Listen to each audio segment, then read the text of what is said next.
তৃতীয় শ্রেণীর শিক্ষার্থী বন্ধুরা এবং সম্মানিত অভিভাবকবৃন্দ সকলকে আসসালামু আলাইকুম। আশা করছি যে আল্লাহর রহমতে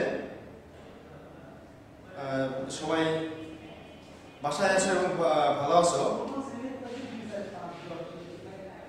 যাই হোক, সকলকে নতুন বছরের শুভেচ্ছা জানাচ্ছি।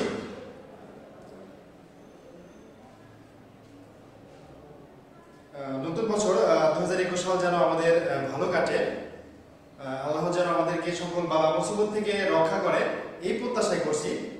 আর এই কামনা কিন্তু আমাদের আল্লাহর কাছে থাকবে আর কি। যাই হোক, আমি তোমাদেরকে তৃতীয় শ্রেণীর বাংলা ক্লাসে স্বাগত জানাচ্ছি।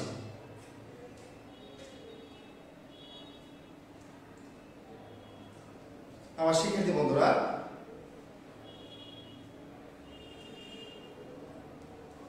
যাই হোক, 2020 সাল তো আমরা যে কোনো ভাবে যেভাবে হোক পার করলাম আর কি। যেহেতু দীর্ঘ সময় আমাদের বিদ্যালয় বন্ধ ছিল এবং বন্ধ আছে, এই সময় কিন্তু আমাদের পড়াশোনার অনেকটা ক্ষতি হয়েছে। যাই হোক, আমরা একটা তথ্যপত্র জানতে পেরেছিলাম যে বাংলাদেশের যে স্বাধীনতা সংগ্রাম হয়েছিল, মুক্তিযুদ্ধ, তোমরা জানো যে এই মুক্তিযুদ্ধের 1971 সালের মুক্তিযুদ্ধের পর এত দীর্ঘ সময় কিন্তু আমাদের বিদ্যালয় কখনো বন্ধ থাকেনি। আবার এটাও জানা গেছে যে বিশ্বযুদ্ধের সময় কিন্তু সারা পৃথিবীতে এভাবে শিক্ষা ব্যবস্থা কিন্তু কখনো বাধাগ্রস্ত হয়নি। আর যেভাবে বাধাগ্রস্ত হয়েছে সেটা হচ্ছে এই করোনা ভাইরাসের কারণে আমাদের শিক্ষা ব্যবস্থাটা কিন্তু দীর্ঘ সময় বাধাগ্রস্ত হয়েছে। যাই হোক,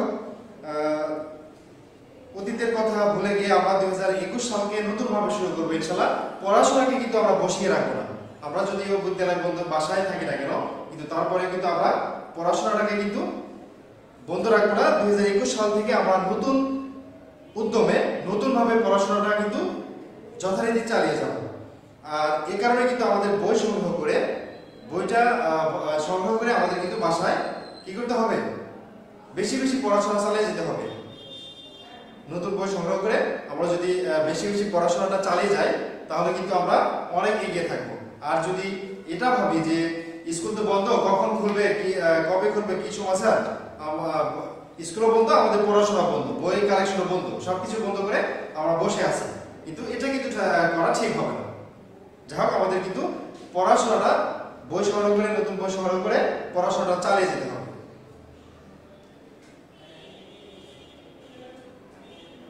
যাই হোক, আমার তৃতীয় শ্রেণীর শিক্ষার্থী বন্ধুরা, আমি তোমাদের বাংলা ক্লাস দেব ইনশাল্লাহ। যাই হোক, আজকে আমার প্রথম ক্লাস তোমাদের সামনে। আমি প্রথম ক্লাসে তোমাদের সামনে বাংলা প্রথম পত্র থেকে যে আমাদের সিলেবাসে যে বিষয়গুলো দেওয়া আছে প্রথম সেমিস্টারে, সেই বিষয়গুলো একটি তোমাদেরকে জানানোর চেষ্টা করবো ইনশাল্লাহ। দেখো, তৃতীয় শ্রেণীর বাংলায় প্রথম সেমিস্টারে যে বিষয়গুলো দেওয়া আছে, দেখো আমি দেখো যে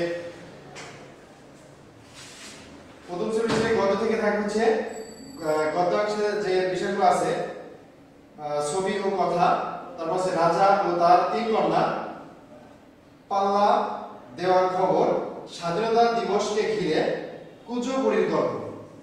আমরা এখানে এই 5টা বিষয় আমরা দেখবো আর কি। আর কবিতা থেকে মাত্র 3টা কবিতা দেওয়া আছে প্রথম সেমিস্টারে। আমাদের এই বাংলাদেশ, হাটে যাব, আর চল চল চল।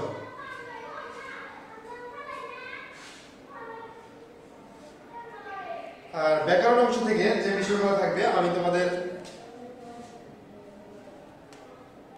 সামনে একটু ধারণা দেওয়ার চেষ্টা করব। দেখো, ব্যাকরণ অংশ থেকে ব্যাকরণ অংশে প্রথমে থাকবে ভাষা, ব্যাকরণ, ধ্বনি ও বর্ণ, লিঙ্গ।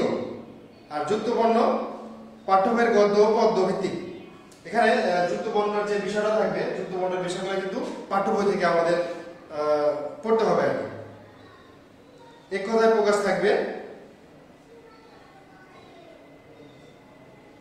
এখানে পৃষ্ঠা নাম্বার দেওয়া আছে। তারপরে চলিত রূপের ব্যবহারও এখানে পৃষ্ঠা নাম্বার দেওয়া আছে, হয়তোবা যে বোর্ড বই, সেই বোর্ড বইয়ের বই থেকে আমাদের এখানে পড়তে হবে। বিপরীত শব্দ কিন্তু এখানে পৃষ্ঠা নাম্বার আমরা দেখতে পাচ্ছি আর কি। সমার্থক শব্দ থাকবে, বিরাম চিহ্নের ব্যবহার আমরা দেখতে পাবো, তারপরে থাকবে ফর্ম পূরণ, তারপরে পত্র থাকবে, দরখাস্ত থাকবে। এগুলা সম্পর্কে আমরা ধীরে ধীরে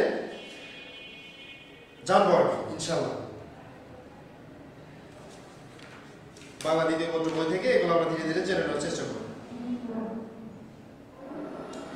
যাই হোক, মান বর্ণনের যে বিষয়গুলো দেওয়া আছে, মান বর্ণনে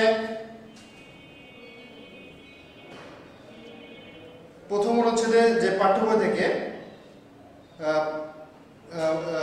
প্রদত্ত অনুচ্ছেদ দেওয়া থাকবে পাঠ্য বই থেকে, আর সেটা পড়ে 1 এবং 2 নম্বর প্রশ্নের উত্তর কিন্তু আমাদের লিখতে হবে। দেখো 1 নম্বরে শব্দের অর্থ লিখন। আমরা যে প্রশ্নে প্রথমে থাকবে হচ্ছে শব্দের অর্থ লিখন। এখানে 7টির মধ্যে 5টি আমাদের লিখতে হবে আর কি। 7টি দেওয়া থাকবে, সেখানে 5টি আমাদের লিখতে হবে। আর প্রশ্নের উত্তর লিখন 3টির মধ্যে 3টি আমাদের দিতে হবে। এখানে আমরা কি 10 মার্ক পাবো আর কি।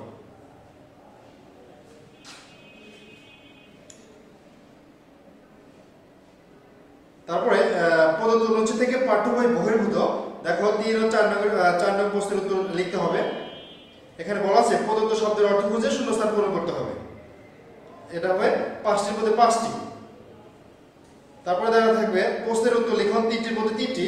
এখানে আমরা 15 নাম্বার পাবো। 3 × 5 = 15। হ্যাঁ, এখানে 15 নাম্বার পাবো আর কি।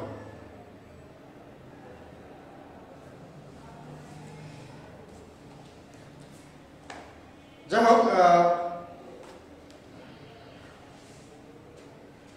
প্রথম সেমিস্টারের গদ্যের যে প্রথম বিষয়টা দেওয়া আছে সেটা হচ্ছে ছবি ও কথা। এখানে আমার শিক্ষার্থী বন্ধুরা, তোমরা জানো যে ছবি ও কথা, এখানে মূলত ছবি দেখে দেখে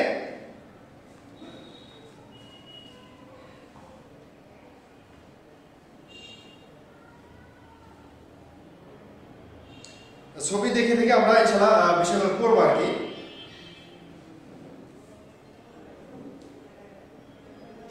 দেখো এখানে বলা আছে যে আমি প্রথমে ছবি ও কথা সম্পর্কে তোমাদের আজকে প্রথম ক্লাসে কিছু আলোচনা করব। দেখো ছবি ও কথায় এখানে নিচে বলা আছে আমাদের বন্ধুরা। দেখো ঐশী আর ওমর এসেছে খালুর বাড়িতে। খালু ওদেরকে তার সবজি ও ফল বাগান দেখাবেন। খালাতো বোন সীমা আপাও সাথে আছে। এখানে বলা আছে যে ঐশী আর ওমর এসেছে খালুর বাড়িতে। আমরা অনেকেই দেখা যায় যে খালুর বাড়িতে অনেক সময় বেড়াতে যায়। যদি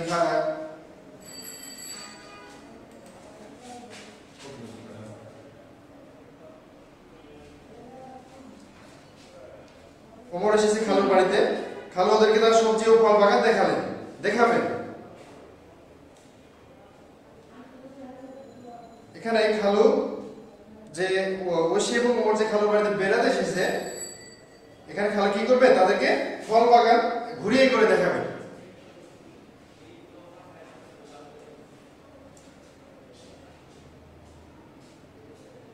খালাতো বোন সীমা আপাও সাথে আছে। দেখো এখানে সুন্দরভাবে ছবি দেওয়া আছে। আমরা যে পাঠ্য বইয়ে সুন্দরভাবে ছবি দেওয়া আছে। লাউয়ের মাচা আছে, বাড়ির পাশে সবজি বাগান, বাগানের এদিকে আছে লাউ, লাউয়ের মাচায় ঝুলছে লাউ, সবুজ পাতার মধ্যে দুলছে সাদা ফুল। এখানে একটা বিষয় যদি তোমরা দেখো যে গ্রাম অঞ্চলে যে লাউ গাছ লাগানো হয়, সেখানে কিন্তু লাউয়ের মাচা দেওয়া থাকে। আর এই লাউয়ের মাচার নিচে সুন্দর সুন্দর লাউ ঝরে থাকে, আর উপরে কিন্তু আমরা সুন্দর সুন্দর লাউয়ের ফুল দেখতে পাই, সাদা ফুল দেখতে পাই। এখানে সে কথাই বলা আছে। আবার এখানে লাউয়ের মাচার কথা বলছে। আবার দ্বিতীয় ছবিতে কি বলছে? সিমের মাচার কথা বলা আছে। সিমের মাচার উপরে সিমের অপরূপ সুন্দর সাদা ও বেগুনি ফুল। এখানে তোমরা যদি গ্রাম অঞ্চলে দেখে থাকো যে সিমের মাচার উপরে কিন্তু সুন্দরভাবে আমরা সিম দেখতে পাই। সিমের ফুলগুলো কিন্তু অপরূপ সুন্দর হয়, সাদা ও বেগুনি ফুল হয়। আবার অনেক পাখি আমরা কিন্তু মাচার উপরে উঠতে দেখি। চড়ুই শালিক মাচার উপরে উঠছে। মাচার পাশের বেগুন খেতেও ফুলে ভরা। টুনটুনি পাখির ফুলের উপর উঠছে। হলুদ ও সাদা প্রজাপতি আর লাল ফড়িং উড়াউড়ি করছে। এখানে কিন্তু আবার বেগুন ক্ষেতের কথা বলা আছে। তোমরা যদি গ্রাম অঞ্চলে দেখে থাকো যে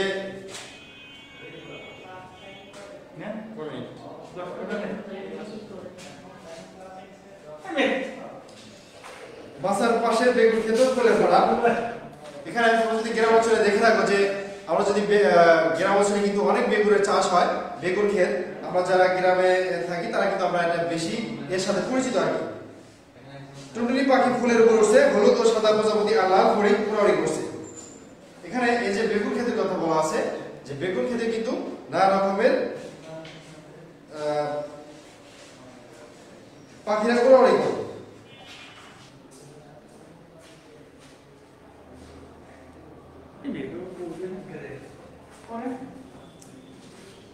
দেখো এখানে আরো বলা আছে যে ওশিয়ার ওপর যেমন অবাক তেমনি খুশি। এখানে এই যে ওশিয়ার ওপরের কথা বলা আছে, যে ওশিয়ার ওপর কি করছে, যে তারা এই যে লাউয়ের মাছা, তারপরে সিমের মাছা, তারপরে বেগুন ক্ষেত, এগুলো দেখে কিন্তু তারা খুবই খুশি এবং আনন্দিত। খালু বললেন পাখিরা শস্যদানা ও কীট পতঙ্গ খায়। এই যে বিভিন্ন মাছা এবং বেগুন খেতে পাখিরা ঘোরাঘুরি উড়াউড়ি করে, সেখানে কিন্তু তারা শস্যদানা ও কীট পতঙ্গ খায়, এগুলো খেয়ে কিন্তু তারা বেঁচে থাকে। অনেক পাখি আবার মধু ভালোবাসে, আবার অনেক পাখি আবার এই যে ফুলের মধু আছে না, ফুলের মধু খেতে ভালোবাসে, মধু সংগ্রহ করে। যাই হোক শিক্ষার্থী বন্ধুরা, আজকে এ পর্যন্ত। ইনশাআল্লাহ তোমাদের সামনে পরবর্তী ক্লাসে দেখা হবে।